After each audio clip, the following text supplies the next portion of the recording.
അതിജീവിതയെ സൈബറിടത്ത് പരമാവധി അപമാനിച്ചു. Police arrest ചെയ്തപ്പോഴും കൂസലില്ലാതെ പറഞ്ഞു ഈ പണി ഇനിയും ആവർത്തിക്കുമെന്ന്.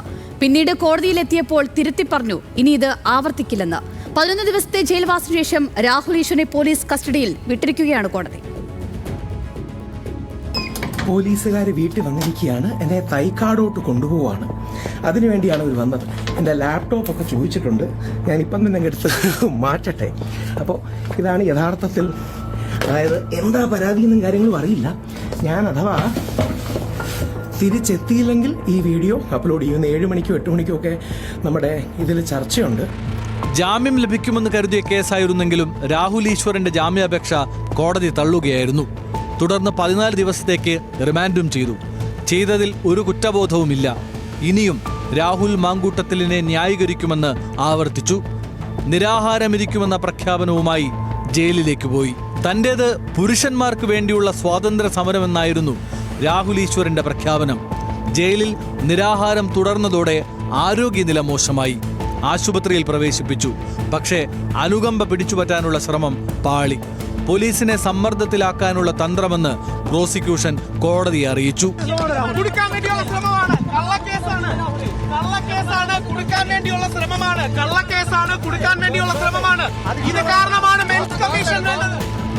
രാഹുൽ ഈശ്വറിന് ഇളവ് നൽകിയാൽ മറ്റു തടവുകാരും ഇതാവർത്തിക്കും. ജാമ്യത്തിൽ വിട്ടാൽ തെളിവുകൾ നശിപ്പിക്കാൻ സാധ്യതയെന്നും കോടതിയിൽ പ്രോസിക്യൂഷൻ വാദിച്ചു. തുടർന്ന് കസ്റ്റഡിയിൽ കഴിയുമ്പോഴും രാഹുലിന്റെ അക്കൗണ്ടിൽ വന്ന സമാന പോസ്റ്റുകൾ ചൂണ്ടിക്കാണിച്ചായിരുന്നു കോടതി വിമർശനമുയർത്തിയത്. ഇതൊന്നും രാഹുൽ ഈശ്വറിനെ തെല്ലും ബാധിച്ചിരുന്നില്ല. തെളിവെടുപ്പിന് കൊണ്ടുപോകുമ്പോഴും വൈദ്യപരിശോധനയ്ക്ക് കൊണ്ടുപോകുമ്പോഴും രാഹുൽ ഈശ്വർ ഒരേ സ്വരത്തിൽ ആവർത്തിച്ചത് രാഹുൽ മാങ്കൂട്ടത്തിലിനായി വീഡിയോ ചെയ്യുന്നത് അവസാനിപ്പിക്കില്ല എന്നായിരുന്നു. 11 കിലോ കുറഞ്ഞു. അങ്ങനെ ആ ഡോക്ടർ പറഞ്ഞത് തീർന്നില്ല. ദിലീപിന് വേണ്ടി ഞാൻ ഫൈറ്റ് ചെയ്തു. എനിക്ക് വേണ്ടി മീഡിയ പറയണം. അനീതിയാണ് നടക്കുന്നത്.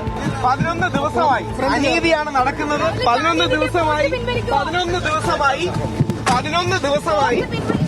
ഞാൻ ആരുടെയും ഫോട്ടോ ഇട്ടിട്ടില്ല. ആരുടെയും ഫോട്ടോയോ ഐഡന്റിറ്റിയോ ഞാൻ ഇട്ടിട്ടില്ല. നവംബർ 30-നാണ് പോലീസ് രാഹുൽ ഈശ്വറിനെ അറസ്റ്റ് ചെയ്തത്. പോലീസ് കസ്റ്റഡിയിലെടുക്കാൻ വരുന്ന രംഗങ്ങൾ രാഹുൽ ചിത്രീകരിച്ചിരുന്നു. ഈ ദൃശ്യങ്ങൾ പിന്നീട് പങ്കുവച്ചപ്പോഴാണ് തെളിവ് നശിപ്പിക്കാൻ ഉൾപ്പെടെ ശ്രമിച്ച കാര്യം പോലീസ് കണ്ടെത്തിയത്.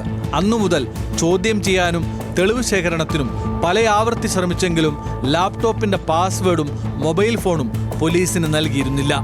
ഗൂഢാലോചന ഉൾപ്പെടെ സംശയിച്ചിരുന്നതിനാൽ പോലീസ് നിരന്തരം കോടതിയിൽ കസ്റ്റഡി ആവശ്യപ്പെടുന്നുണ്ടായിരുന്നു. പ്രഥമ ദൃഷ്ടിയാൽ രാഹുലിന്റെ കുറ്റം ബോധ്യപ്പെട്ട കോടതി പ്രോസിക്യൂഷന്റെ ആവശ്യം അംഗീകരിച്ചു. കേസിൽ 5ാം പ്രതിയായ രാഹുൽ ഈശ്വറിനെ ഒരു ദിവസം കൂടി പോലീസ് കസ്റ്റഡിയിൽ വിട്ടു. നാളെ പകൽ 11 മണിവരെയാണ് കസ്റ്റഡി. രാഹുൽ ഈശ്വറിന് പുറമെ കോൺഗ്രസ് നേതാക്കളായ സന്ദീപ് വാര്യർ, രഞ്ജിത പുളിക്കൻ, ദീപ ജോസഫ് എന്നിവർക്കെതിരെയും പോലീസ് കേസെടുത്തിരുന്നു. രാഹുൽ ഈശ്വർ അറസ്റ്റിലായതിനു പിന്നാലെ സന്ദീപ് വാര്യരും രഞ്ജിത പുളിക്കനും മുൻകൂർ ജാമ്യം തേടി കോടതിയെ സമീപിച്ചിരുന്നു. 4ാം പ്രതിയായ KPCC ജനറൽ സെക്രട്ടറി സന്ദീപ് വാര്യരെ 15-ാം തീയതി വരെ അറസ്റ്റ് ചെയ്യില്ലെന്ന് പ്രോസിക്യൂഷൻ കോടതിയിൽ ഉറപ്പു നൽകിയിട്ടുണ്ട്. ന്യൂസ് മലയാളം, തിരുവനന്തപുരം.